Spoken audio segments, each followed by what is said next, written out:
ব্রাহ্মণবাড়িয়ায় সরিষার আবাদ বাড়ছে। আবহাওয়া অনুকূলে থাকলে চলতি মৌসুমে জেলায় 24,000 মেট্রিক টন সরিষা উৎপাদনে আশা করছেন কৃষকরা।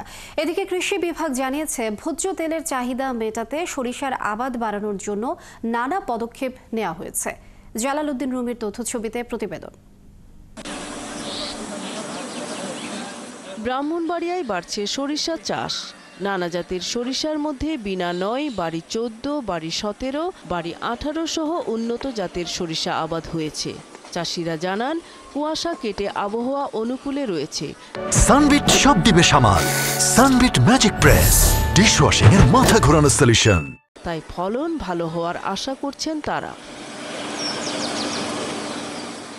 প্রতি বিঘা জমিতে 4 থেকে 4,500 টাকা খরচে প্রায় 6 মণ সরিষার ফলন পাওয়া যাবে বলছেন চাষিরা।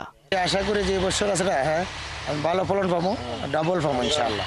এরকম আবহাওয়া থাকলে বাম্পার ফলন হবে সরিষার যে পাতাটা পড়ে, পাতাটা এটা সারের কাজ করে মাটি উর্বরতা বাড়ে।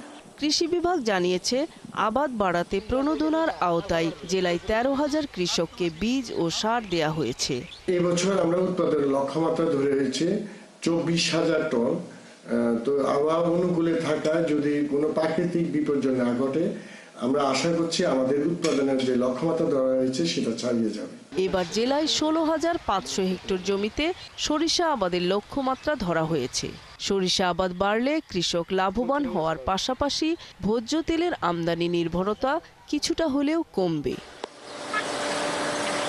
নূর তাজমিন নীর, 71।